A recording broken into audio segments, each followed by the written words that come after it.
Hey everybody, what is up? Hope you are enjoying the glorious spring weather where you are.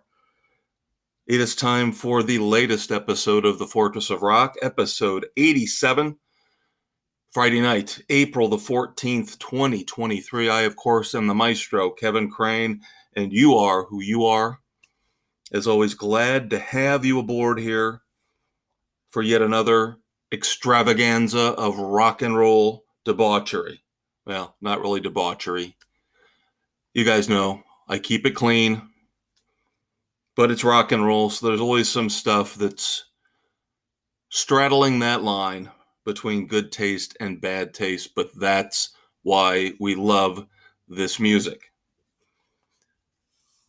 Segment one, as always, news of the world, our tribute to Freddie Mercury and Queen. Most of the news we've got this week involves tours. That doesn't really surprise me. It shouldn't surprise you as we're getting into, as I mentioned, the good weather. Outdoor venues are going to start opening here in the next month and a half or so. Now, unfortunately, I don't have great touring news. Some good, some bad. Let's start off with the bad. Get it out of the way. Get it off the table. George Thorogood has had to cancel 18 shows in the spring, early summer with the Destroyers. The word is he is undergoing surgery for a very serious medical condition. And of course, this unfortunately isn't all that shocking when we're talking about the elder statesmen of rock and roll, the bands, the performers that you and I grew up with. We've already seen a lot of these friends, these comrades fall, whether through their own lifestyle, through their own choices, or because of natural causes. Now, the news is guardedly good that they are planning to resume their tour in July of this year. We'll see. When I hear very serious medical condition, when it comes to somebody of George Thorogood's age, I tend to be a little worried. Now, we just got through something with Jack Blades, obviously, by all accounts, not nearly as serious.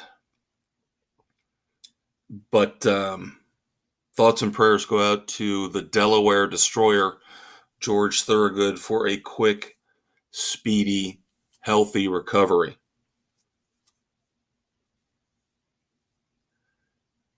The Who, again, a little bit of bad news here, was fortunate enough to see The Who right before the COVID debacle hit the year before.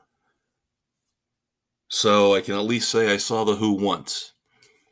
Unfortunately, if you have not seen The Who here in America, it's not looking good, because Roger Daltrey came out this past week and he said The Who are most likely done touring the United States.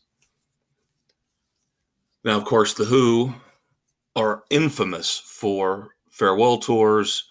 Oh, and then we're going to come back. We're done. Then we're going to put out a new album. So I would take it with a grain of salt. If the money's good enough, I would imagine that they could be coaxed into coming back to the States one more time for what would probably be their fourth or fifth farewell tour.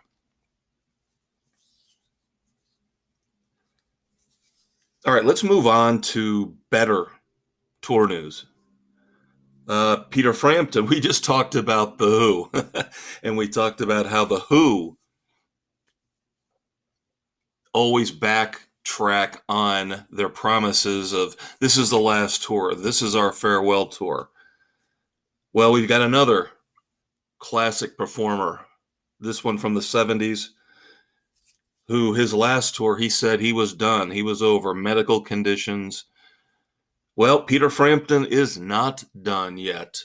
And of course, he is titling his 2023 U.S. tour the Never Say Never Tour. At least he's acknowledging that he kind of fibbed a little bit with the last tour, calling it his farewell. So Peter Frampton going to be out on the road from June through August here in 2023, over 25 dates in North America. Another person, another rocker from the 70s, who is calling it quits, 14-date farewell tour, U.S. dates only. Mr. Ted Nugent is calling it a day. Now, he says he's not going to stop creating new music. He's not going to stop recording. Kind of sounds similar to David Coverdale and Whitesnake. The Adios Mofo Tour. I love that. Love that title. The Adios Mofo Tour goes from July through August of this year. I've seen Ted Nugent in Damn Yankees. I've never seen him solo. He is starting the tour nearby, within about an hour of where I live. But I saw the ticket prices, and with all the other shows I've already got lined up, ticket prices are a little steep for the lower and middle class people in this country. Let's put it that way. So I will probably pass on Adios Mofo, but Godspeed, Ted Nugent. Godspeed. Now we've got a tour announcement from Sting. Sting will have a North American tour, a short one, only 13 dates, September and October of 2023. If you guys don't know this, I am not a fan of nepotism, so I'm kind of disheartened and disappointment reigns supreme with me on this, because I saw this happen with Sammy Hagar a few years ago when I saw him. Now, there were 3 acts. So you had Sammy Hagar in the Circle, you had Night Ranger, as I guess you would call them, the de facto opening band, and then you had a third opener, which was Sammy Hagar's son. And now Sting is going to have his son opening up for him on this short 13-date North American tour. I don't like it. I don't like nepotism at all. 2 major reasons. Number one,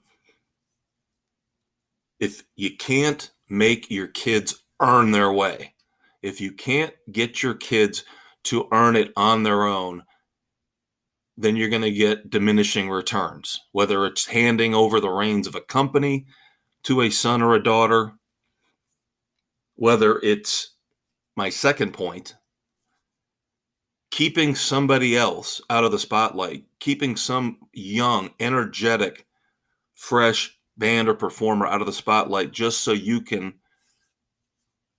push your kids on everybody because they came to see you. I just find something inherently wrong with that. It's arrogant. You're assuming that your offspring are as talented as you, and that is, in most cases, not the case. So a little bit of shame here on Sting for pulling this nepotism stuff with his 13-date tour, but oh well, he's arrogant, he's rich, he can do what he wants. Oh, and by the way, updating last week's story involving how much Diddy is paying Sting for sampling Every Breath You Take. Last week we reported $5,000 a day, over $1.8 million a year.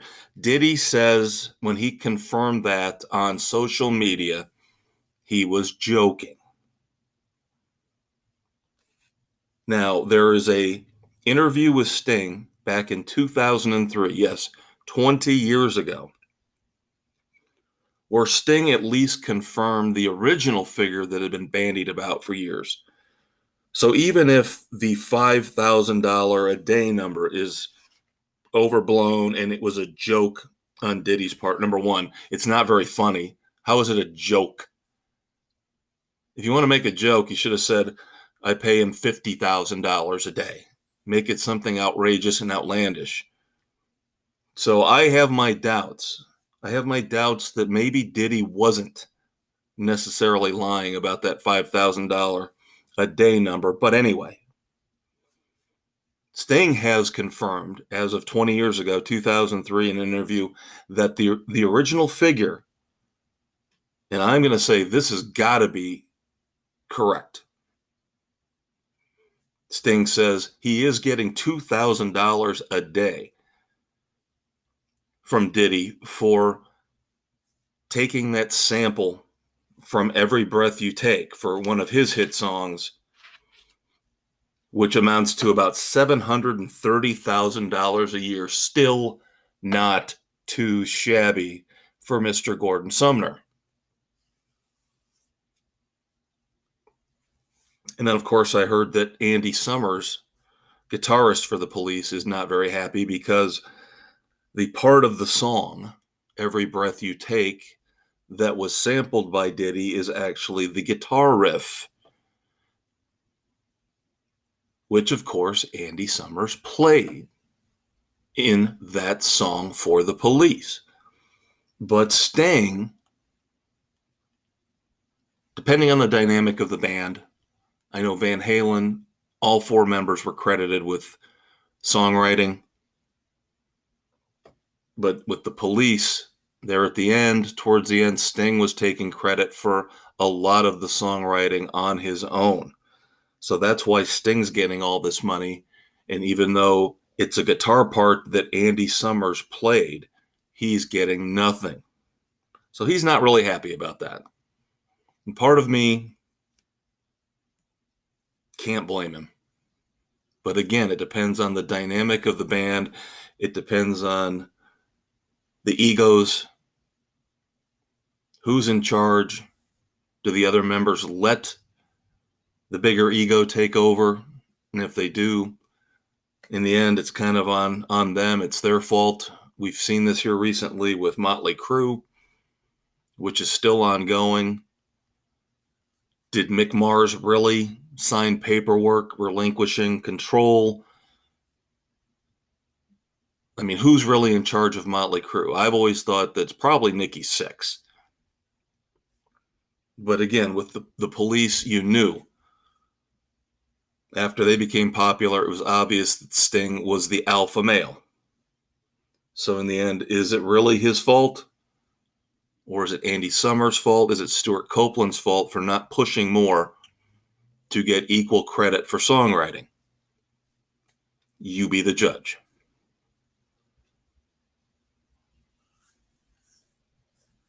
Now, one last little bit of tour news.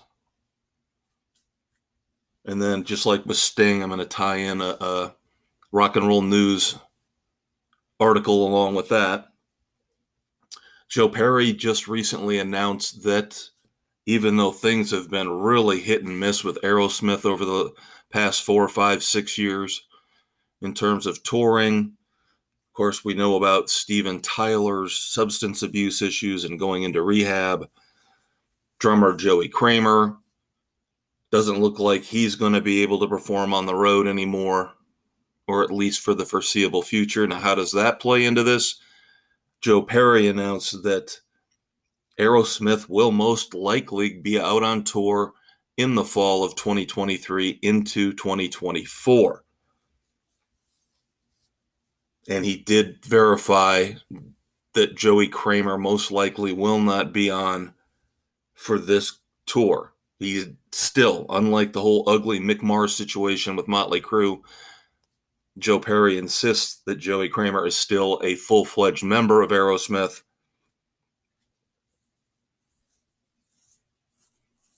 We've seen this here with U2 recently, of course, where Larry Mullen will not go out and play with U2 for the foreseeable future. Joe Perry basically talked about how the wear and tear of touring is hardest on a drummer. So maybe we're seeing a lot of that again with U2, now with Aerosmith. But I was kind of surprised to hear Joe Perry talking about, in such confident terms, that Aerosmith was definitely going to be touring at the end of this year into next year. So hopefully Steven Tyler is all right. He's put his demons behind him. He's still got that very, very tricky, controversial lawsuit in the works. I don't want to get into too much detail on it because, again, like I said earlier, like to keep this as family friendly as possible so the younger generation can enjoy this podcast. But it involves, as you older rock and roll fans know, serious allegations involving a young lady under the age of consent. Let's put it that way. Now, Joe Perry has got a lot going on outside of Aerosmith. There is supposedly a new Joe Perry Project album in the works. He's also releasing a revised, updated version, and I didn't even know this album was out there, so I will beg your forgiveness. But coming out May the 26th, like I said, revised, updated version of Switzerland Manifesto, MK2. Yes, I said that correctly. Switzerland Manifesto, MK2. Very hard not to say that without trying to put a goofy accent on it, as you can tell. I don't know why. But it's just so hard to say that without trying to say it with a kind of a goofy Mike Myers, Austin Powers accent to it. Anyway, revised, updated version of that Joe Perry album coming out May the 26th. Also coming out in May, specifically May the 19th, Paul Simon has a new acoustic album coming out. I don't know if you can call it an album or an EP. It's not, by the track listing, very long. And I can't see Paul Simon indulging in 8, 9, 10, 12-minute songs. But Paul Simon's acoustic album, 7 Psalms, will be out May the 19th. Like I mentioned, 7 songs meant to be listened to as one continuous piece, which is interesting. So obviously some kind of a concept album. The acoustic part of it with Paul Simon probably shouldn't scare anybody off, outside of obviously his hugely popular success with Graceland and his workings with African music and rhythms. If you listen to Simon and Garfunkel, and I'm sure you have, it's acoustic. So again, Paul Simon, when he says he's putting out an acoustic album, it doesn't scare you off as much as it would with some other artists. Let's put it that way. Now, I teased this last week. Geddy Lee of Rush putting out his autobiography November the 14th of this year called My Effin' Life. Kind of an interesting title there. I guess I expect a little more creativity from a member of Rush when it comes to a title.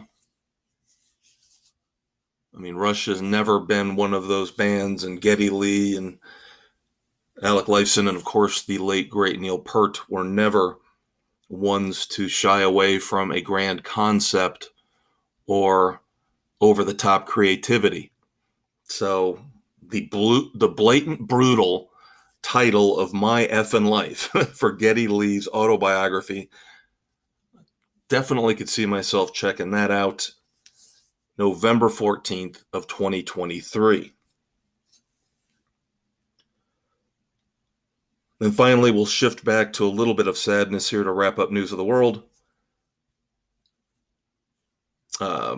Little-known bass player John Regan passed away here recently. Might not know his name,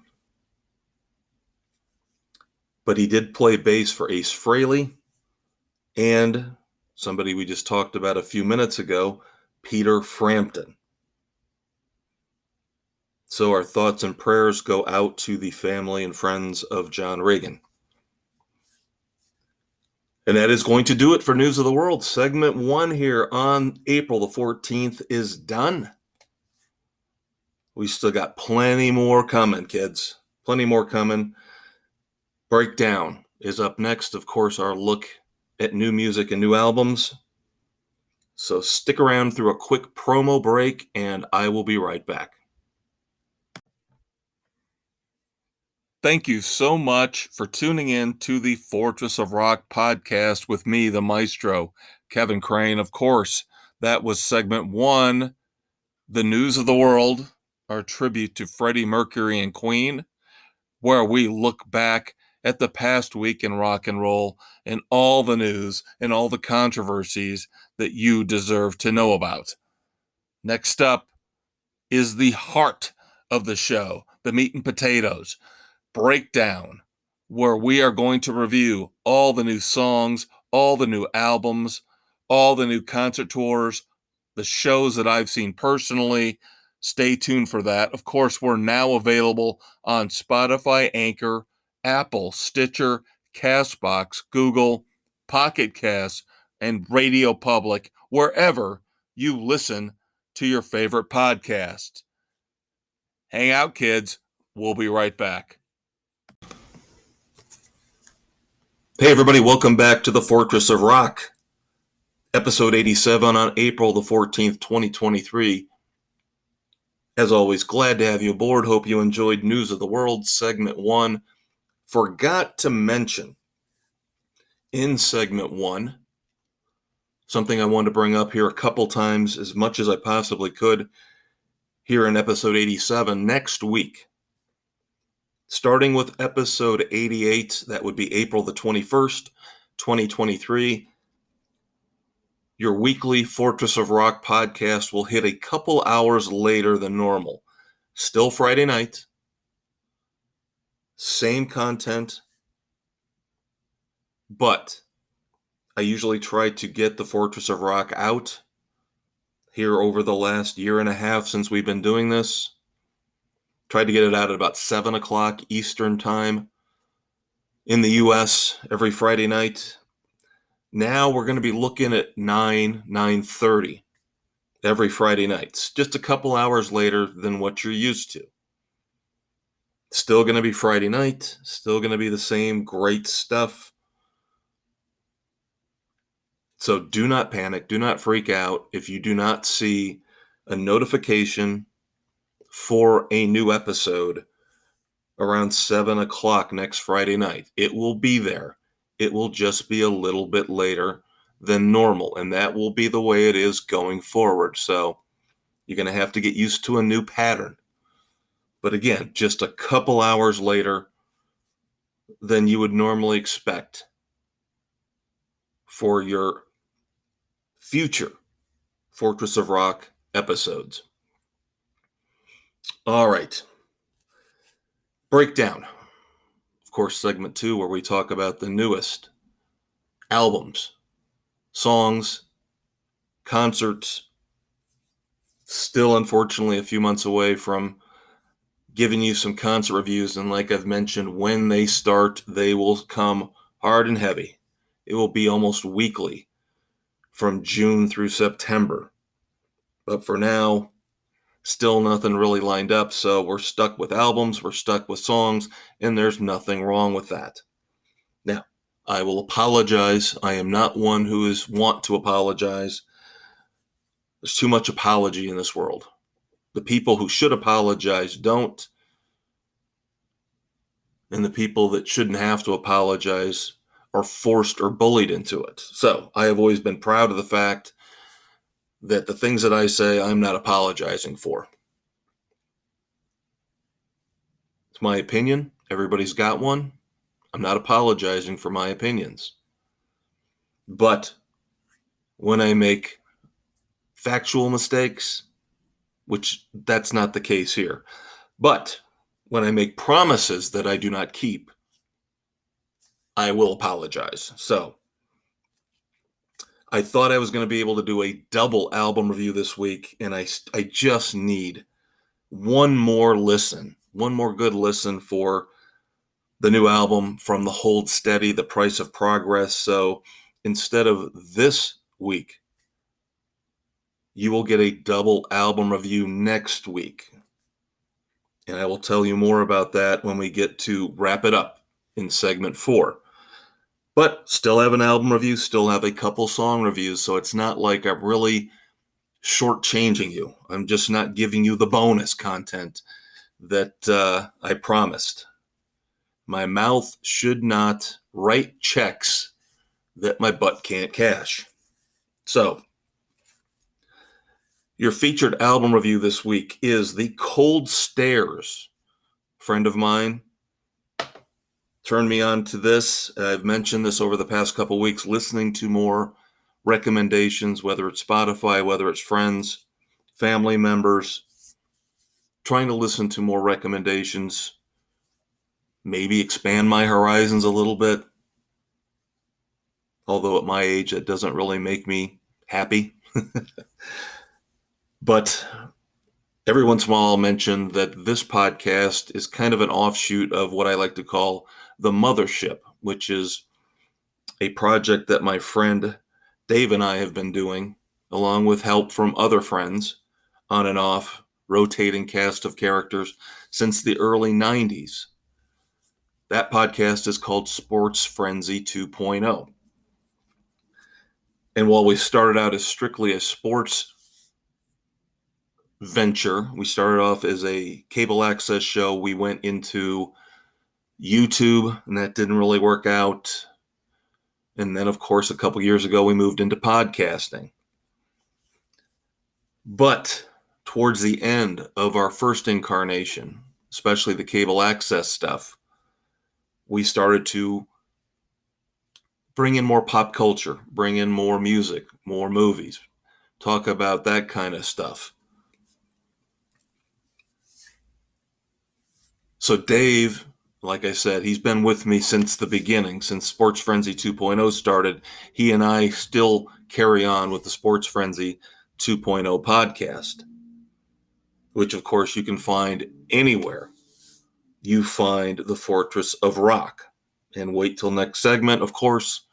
As always, I will tell you every platform where you can find those podcasts. But Dave has been getting more into this, especially on the music side. So he's been recommending some stuff to me. And he got a recommendation from Spotify, liked what he heard from The Cold Stairs. So we decided, go ahead, listen to the whole album. A couple weeks ago, of course, I reviewed the song Got No Right, which was the song that he heard and passed along to me.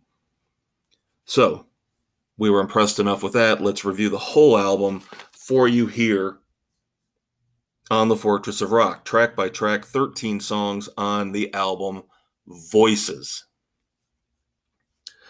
Voices starts off with probably the best song on the album, Nothing But the Blues. And that's pretty close to a perfect description of this entire album. The Cold Stairs are definitely heavily influenced by the blues. Lots of echoes of the Allman Brothers, Stevie Ray Vaughan, of course. If you like the Black Keys, I'm sure you can make comparisons to the Black Keys. I find the Cold Stairs to be a lot less pretentious the Black Keys have always rubbed me the wrong way, even though they've got some good stuff out there. For something about their attitude, especially when they talk in the press, I'm not impressed with them. Definitely not impressed with them as much as the rock and roll press and media seems to be. But the leadoff track from the Cold Stairs, nothing but the blues, hard, nasty, brutal, awesome song. Exactly what you'd expect from a blues bar band. And like I said, best song on the album right out of the gate. Second song is Come For Me. Not bad, pretty good. Solid guitar riff. This is where I heard a little bit more of that Allman Brothers influence. Track 3, The Joy. It's a solid mid-tempo rocker. Maybe even a little bit under mid-tempo. But it's, again, a slow burn blues type of song. And I like this very much. I enjoyed The Joy. Sorry, I couldn't resist. Track 4, Lights Out. Lights Out is a tricky song for me to judge because on its surface, it's not bad. It's okay, but it was driving me crazy. I was listening to the song, listened to it the second time, listened to it the third time, and something about it was driving me crazy. The guitar riff in Lights Out, the Cold Stairs, crib this almost directly. We have talked in the past about plagiarism, and of course, there's only so many guitar riffs to go around. There's only so many song titles. You're going to get overlap. And of course, some people really get upset and file lawsuits. But the guitar riff in Lights Out is, to me, almost note for note taken from the bridge riff in the James Gang's classic song Funk Number 49. And I did a side-by-side, jumping back and forth on Spotify between the two songs. Now, again, I'm not talking about the main riff that starts out Funk Number 49. It's the bridge riff about 40, 50 seconds in. And you compare that to the main riff in Lights Out by the Cold Stairs, they're almost identical. I'm sorry. So you decide how you feel about that. It bothers me a little bit, so I would have to downgrade the song Lights Out. And then, of course, track 5, Got No Right. We reviewed that a couple weeks ago. Second best song on the album. Great, great, great song. Then, and this seems to be a pattern with a lot of albums nowadays, you just can't keep the momentum going. Whether the album's got too much filler in it, because, of course, when the CD format hit, and you could put more music on one CD than you could on an album, on an LP, on a cassette, the inclination was, well, we've got to fill up the CD. If we're going to charge a couple dollars more at that time for the CD format, we've got to put more on it. We've got to have bonus tracks. We've got to fill in the capacity of the CD, which is roughly 70 minutes, give or take a few minutes or a few seconds. And I'm going to tell you right now, the Cold Stairs Voices is one of those examples of an album where you could have trimmed the fat a little bit. And track 6, Sorry I Was Late, it's the perfect example of this. This, to me, was the least impressive song by far on this album, and it could have been lopped out, and I would have had no problem with it whatsoever. Would have made for a much better, much tighter album. And again, as I mentioned at the top, 13 songs, classic Van Halen. You look at the album links of the classic David Lee Roth Van Halen albums, and they barely made it through 30 minutes. Barely made it through 30 minutes in a lot of cases. Nobody's talking about how those albums were awful and terrible and didn't give you enough content. They were awesome because there was no wasted moments. There are no wasted tracks. And I'm not picking on the Cold Stairs here.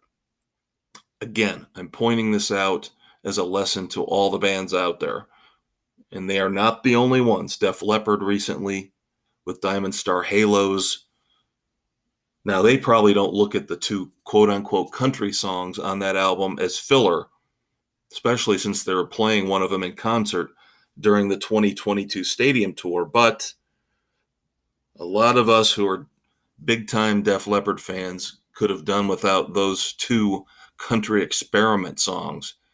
Still would have been happy with the album, and it would have been a lot tighter and a lot better. So what I'm saying here is with the Cold Stairs, lop off Sorry I Was Late just drags the album down. Track 7, title track, Voices. Again, okay. Could you put that one on the chopping block? Maybe. Then luckily things pick up again with track 8, Waiting for the Rain Again, and track 9, Sinnerman. Both have killer guitar riffs. I would say Sinnerman is a little bit better between the two, but they're both great. Sinnerman, of course, has something that used to be commonplace, but is now almost a lost cause when it comes to songs. Has a great fade out. Most bands nowadays like to just stop the songs. And of course, old school rock and roll fans like you, like me, remember most bands in the way back in the 70s and the 80s loved to do the fade out. And again, it seems like that's something that bands shy away from nowadays, but for Sinnerman, it really works. Very cool fade out on Sinnerman. Then we get to track 10, Throw That Stone. A slower blues number. Again, okay.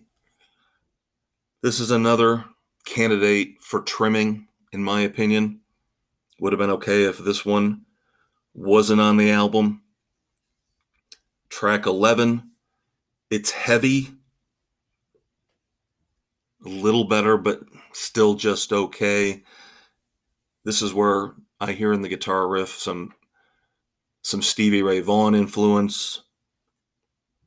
Then luckily the album ends on a strong note. Track 12, Thinking About Leaving Again. Great blues song. And then track 13, The Ghost, as the title implies, an almost haunting mid-tempo blues ballad. So overall, as you follow along track by track with me, you can tell we're looking at least half the album, if not a little over half the album, that's above board, above par, solid. So I will give you a cautious recommendation, especially if you like the bands that I mentioned before. The Black Keys, the Allman Brothers, Stevie Ray Vaughan. If you're a fan of that type of music, I think you will enjoy The Cold Stairs. Will this album convert you if you're not? There's a couple songs on here that might win you over and bring you into the fold when it comes to blues rock. So again, a cautious recommendation for The Cold Stairs, Voices. All right, 2 songs to review this week. First up, Pete Townshend. Of course, we were talking about The Who in segment 1 and how they are supposedly done with touring the United States. But Pete Townshend has put out his first solo song in a couple decades, I think a couple decades plus. The song is Can't Outrun the Truth. Now, this is not a fully formed, epic Who song like maybe you would expect. Now, Pete Townshend has gotten very ambitious with some of his solo work. This is the exact opposite. This is just a melancholy, I almost want to call it a ditty. It's a melancholy song reflecting on the COVID lockdown, mortality, realizing when your government is telling you you cannot leave your house, you can't go out and enjoy life like you would normally. It makes you reevaluate, it makes you rethink things. You've got an acoustic feel, you've got strings, you've got harmonica, you might hear banjo in there, not sure about that. It clocks in right around 3 minutes. So again, not epic, but Can't Outrun the Truth is a really good song, a solid song. I found it to be extremely enjoyable. Again, it's not earth-shattering, groundbreaking by any stretch, but I think we can all find a little bit of solidarity in what Pete Townshend is singing about after now finally being able to look back and reflect on the lockdown, the COVID lockdown that we all suffered through. You want to use the word poignant. I think that's a little strong. I just think it's relatable. There's a tiny bit of humor in there in his voice, in the way he sings this song, with the way he delivers it. So again, it's not really something that I would call a one-off type of song. It's a little bit more profound than that, but at the same time, again, it's not a groundbreaking Who type epic song like Won't Get Fooled Again or Baba O'Reilly. But it is very enjoyable. So check out Pete Townshend's Can't Outrun the Truth. All right, now finally, here in Breakdown. I don't like to do this. I apologize at the beginning for promising a double album review. And of course, I said, going to have another week to really digest the new Hold Steady, even though we've reviewed multiple songs already here on The Fortress from the album The Price of Progress. But usually I will give you forewarning. When we get to wrap it up, I will always try to let you know ahead of time what I'm going to review. In this case, I am pushing up a song to fill that gap.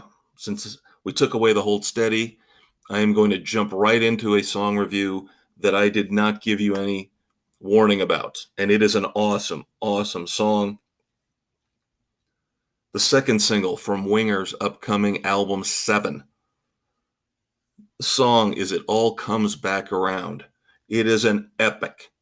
Where we were talking about Pete Townshend and his Can't Outrun the Truth is more subdued than what you would expect maybe from him. This is almost the opposite with Winger. It All Comes Back Around is a 7+ minute cautionary power ballad song with a killer, I mean killer, guitar solo from Reb Beach. This is not, when I say power ballad, of course, this is not an ooey gooey love song type power ballad. The first song that pops into my head, and I don't know if it's a fair comparison, but I keep thinking of Metallica and Nothing Else Matters when I listen to It All Comes Back Around. And I don't think that's a fair comparison for either band. But this is just what I've been wanting from rock and roll. This type of gamble. You tell people out there even the most diehard rock and roll fans, hey, I have got a 7+ minute Winger power ballad for you. A lot of them are going to cringe. A lot of them are going to try to find their Beavis and Butthead Stewart shirts mocking Winger. But I have always been behind Winger. I have always thought they've got a bad rap. And of course, after their first two albums, when they were lumped in with all the hair metal bands, 17, of course, little uncomfortable, especially now to listen to. I don't know if they really play that song anymore in concert, considering their ages. Might come off as a little creepy, but still an awesome song.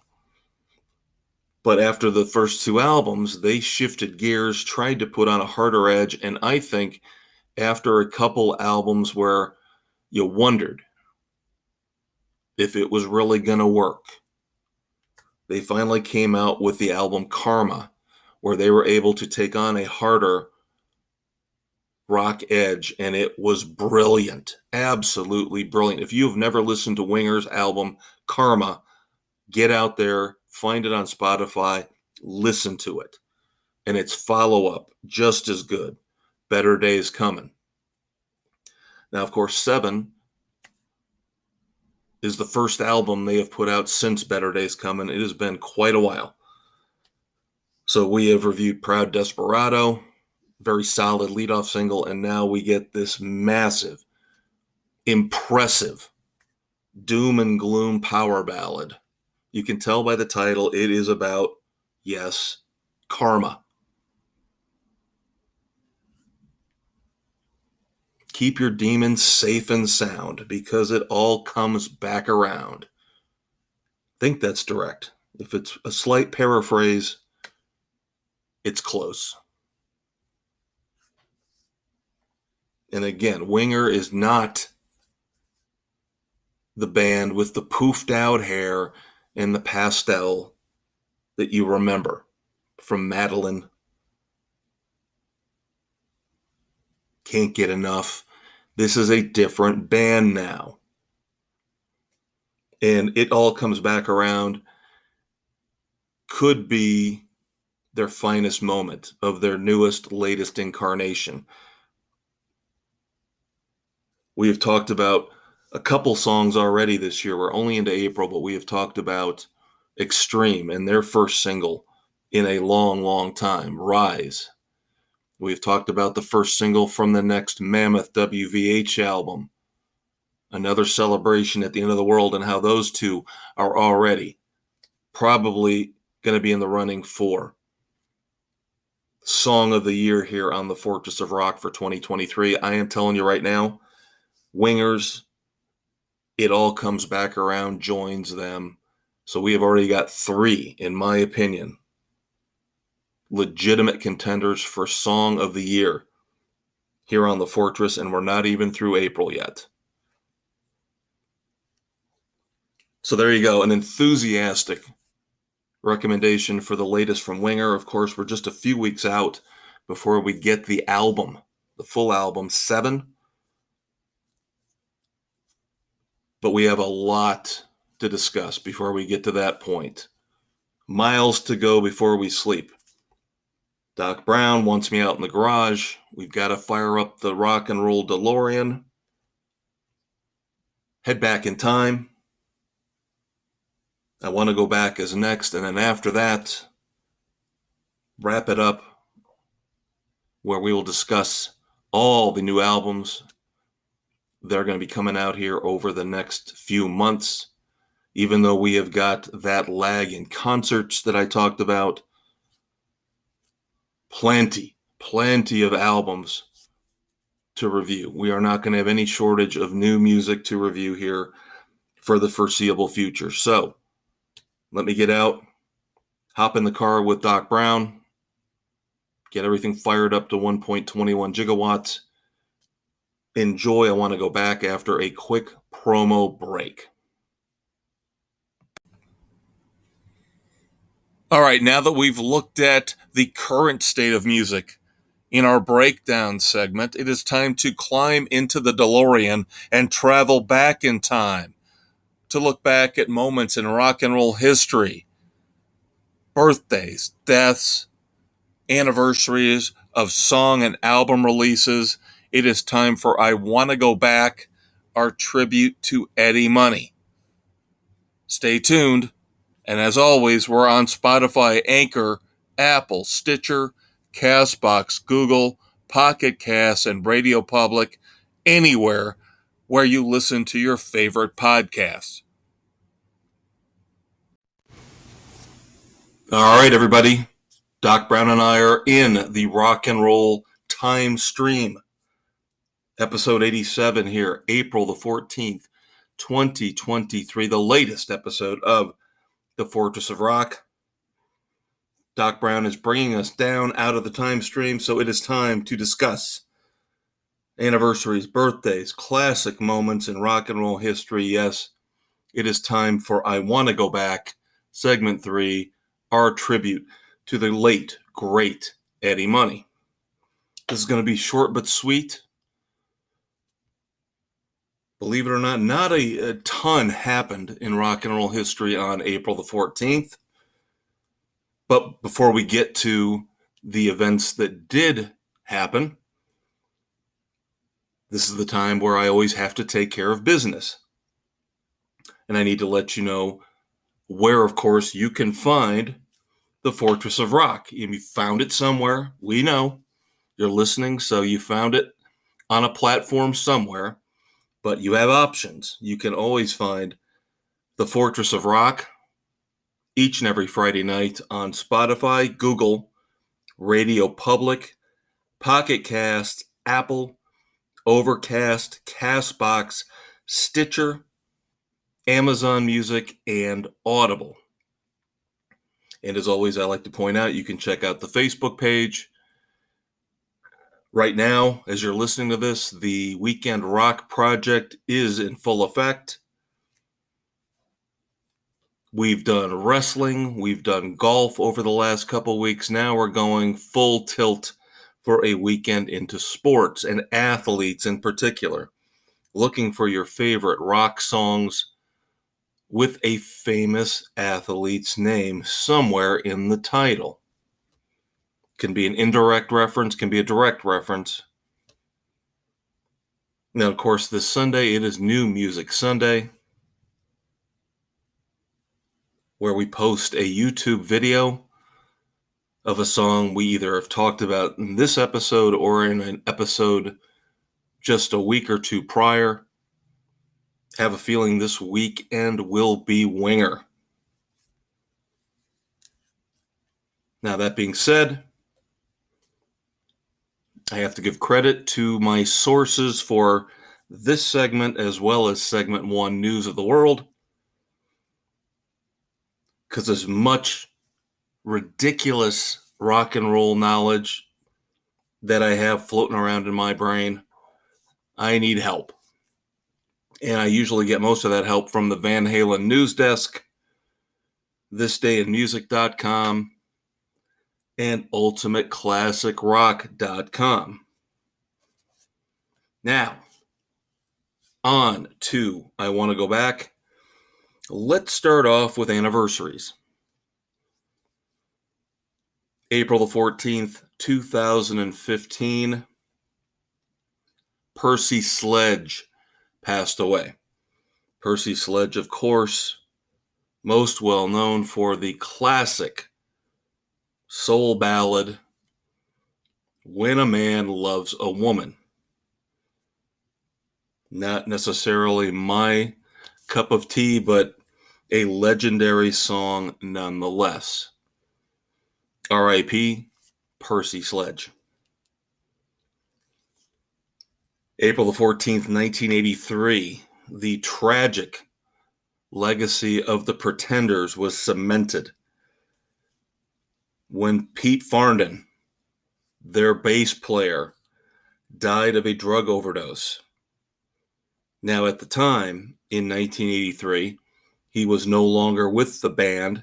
He had been fired June the 14th of 1982 because of drug abuse. 2 days before the death of guitarist James Honeyman Scott. Hence the tragic background to the Pretenders and the original quartet. Of course, setting aside my opinion of the Pretenders in terms of them being in the Rock and Roll Hall of Fame,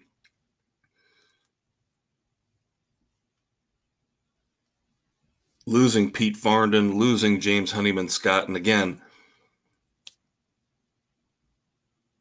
you wonder if the dismissal of Pete Farndon affected James Honeyman Scott. Now, the cause of death for James Honeyman Scott was heart failure. But again, drug use between Farndon and Honeyman Scott was rampant by all accounts. That left Chrissie Hynde and Martin Chambers as the two surviving members of the Pretenders. They went on to have great success. But essentially now the Pretenders, when they are a quote-unquote entity, are basically Chrissie Hynde and whoever else she wants to bring along for the ride. But again, sad day in rock and roll. Percy Sledge and the loss of Pete Farndon of the Pretenders. And then finally, before we move on to birthdays, April the 14th, 1975, Ronnie Wood, was officially named as Mick Taylor's replacement in the Rolling Stones. Not a bad gig if you can get it. Now, when I do research for this podcast, I always learn something new. And the story that I read mentioned that Jimmy Page, yes, that Jimmy Page of Led Zeppelin in the mid-70s, was rumored to be replacing Mick Taylor in the Rolling Stones, which blows my mind. Why would you leave Led Zeppelin at the height of their popularity to join the Rolling Stones? Now, I'm not saying that's a bad move, but it seems almost a lateral move at that point.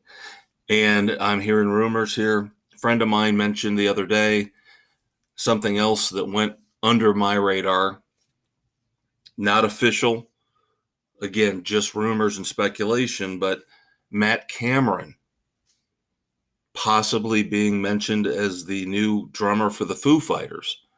Now, of course, Matt Cameron, formerly of Soundgarden, and by my knowledge, currently in Pearl Jam.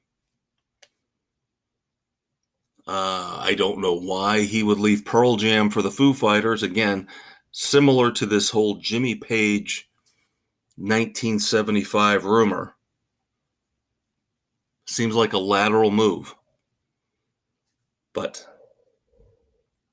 Ron Wood officially became a member of the Rolling Stones on this day in 1975. All right, rock and roll birthdays. April the 14th, 1952. This is a name you might not know. Kenny Aronson, bass player who played with Joan Jett in the Blackhearts, not during their heyday, not during the I Love Rock and Roll period, but a little bit after that. Also played extensively with Rick Derringer in the 70s. Now, for me, when I saw this, the name rang a bell because 1984, we've talked about Sammy Hagar and how he seems very flighty and how he jumps from band to band and project to project. Well, Kenny Aronson was one of the integral parts of the one-off band HSAS. Hager, Sean, Aronson, and Shreve. Great album.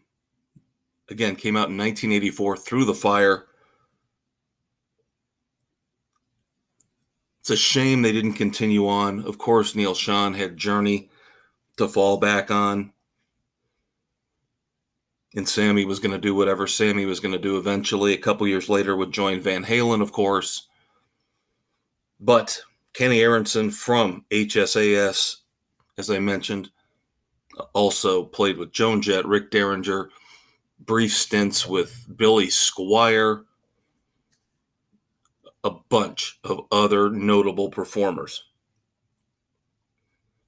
April the 14th, 1948, Larry Ferguson, keyboard player from 1969 through 1986, the heyday for the band Hot Chocolate. And of course, the two songs you probably know like me. Of course, You Sexy Thing. And then Everyone's a Winner, recently remade very well by one of my favorite bands, that would be Jackal. So Larry Ferguson, keyboard player for Hot Chocolate, born on this day in 1948. April the 14th, 1945. I guess this is the big rock and roll birthday of today. Fairly impressive. Ritchie Blackmore, of course, guitarist for Deep Purple and then for Rainbow, born on this day in 1945, responsible for one of the greatest, if not the greatest, guitar riffs of all time. Yes, that would be Smoke on the Water. My ringtone, haven't changed it probably 6-8 months. It's perfect. It just fits. And again, one of the 2 or 3 greatest guitar riffs of all time. Happy birthday to Ritchie Blackmore. Then finally, not rock and roll, but country music legend. We have to give her due. Of course, massive hit movie decades ago, starring Sissy Spacek, based on her life. Yes, Coal Miner's Daughter was the movie. Subject was Loretta Lynn. Loretta Lynn, born on April the 14th, 1932. One of the biggest country music legends of all time. So happy birthday to Loretta Lynn. And like I said, short but sweet, that's going to do it for I Want to Go Back here on April the 14th, 2023. Just want to give you a heads up. The Fortress will be dropping a few hours later from now on Friday evening.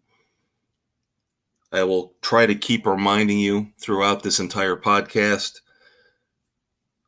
Usually we try to get out there by 7 o'clock Friday night. I think we're going to have to push that back till about 9 or 10. But we will still be there for you every Friday night, just a couple hours later. And of course, we're not done yet. We've got new music to discuss, not reviews. Obviously, we took care of that in breakdown, but we've got to talk about what is going to appear in future episodes in the breakdown segment. That's right. After a quick promo, it is time to wrap it up, kids. I'll be right back. Well, we hope you enjoyed our trip back in time, looking back at the anniversaries, the classic moments in rock and roll history. But of course, the DeLorean works both ways. So now we have to move forward. The last segment here, as always, on the Fortress of Rock with me, the Maestro Kevin Crane. Spotify, Anchor, Apple, Stitcher, Castbox, Google, Pocket Casts, Radio Public, wherever you listen to your favorite podcasts. It's all about the future. What's coming out here in the next month or two? What songs? What albums? What concert tours? That's why we call it Wrap It Up. Thanks to the fabulous Thunderbirds. Thanks to you for hanging out. Here comes our final segment. All right, guys, that's going to do it for episode 87 of the Fortress of Rock here on April the 14th, 2023. But wait, still got a little bit of business to take care of. We got to talk about the albums, the concerts, the songs we will be reviewing in the coming weeks here on the Fortress. Of course, yeah, I know. I've mentioned it. No new concerts on the immediate horizon, so hopefully I will be able to fulfill my promise this time. Next week on episode 88 of the Fortress of Rock, again, going to be a little bit later than normal. Still Friday nights. This time and in the future, we probably won't hit with the new episodes until 9:30 or so. So just be prepared for that. A couple hours later than what you're used to, but the Fortress will still be there for you on Friday nights. Next episode, I am praying and hoping again I can keep my promise. 2 album reviews for you. Metallica, 72 Seasons, one of the most anticipated albums of the year. And, of course, to hold steady, The Price of Progress. Fully, completely, fingers crossed. Plan on having both those album reviews for you next week on The Fortress. That extra couple hours might help me. And then down the road, a week or two, the new LA Guns album, Black Diamonds. We'll have that for you here on the Fortress of Rock. In terms of new songs, Peter Gabriel. I'm liking more and more what I'm hearing from Peter Gabriel on this album. Of course, long gestating. It's been quite a while. It seems to be a pattern. We talked about this with Pete Townsend. We've talked about it with Winger. You can even throw Metallica in there. Years and years and years. In this case, decades. Eventually, we're going to get the new album from Peter Gabriel, I.O. I think I can take the slash out now. I don't think listening to the title track, which we will be reviewing next week on the Fortress of Rock, by the way, I think it's just I.O. So Peter Gabriel, 4th release off his upcoming album, the title track. We'll have that for you next week. Greta Van Fleet, Meeting the Master. Still looking to put that on the slate here in the coming weeks. And then, again, I cannot say this album title without sounding like a doofus, but possibly, maybe going to review the first release off of the revamped Joe Perry album, Switzerland Manifesto, MK2. I think I did it okay that time. I don't think I really sounded goofy that time. The song is Fortunate One. Plenty of guest stars on the entire album. This song, Fortunate One, features the Black Crowes, Chris Robinson on vocals. So we might have that one for you in the next 2 or 3 weeks here on the Fortress. And of course, there will be plenty of other albums and songs coming out. Winger 7 is about 3 weeks out. Plenty of great new music coming. Of course, it's spring, heading into summer. That's when you would expect all the great new music to hit. I hope you guys have a great weekend. Wherever you are, I hope the weather is as nice as it is here, at least for another day or two. Enjoy it. Love the one you're with. I'm the Maestro, Kevin Crane. I will talk to you again next Friday night, April the 21st. Again, a little bit later than normal. The new episode will hit about 9:30 next Friday night. Take care, everybody. We'll talk to you next week.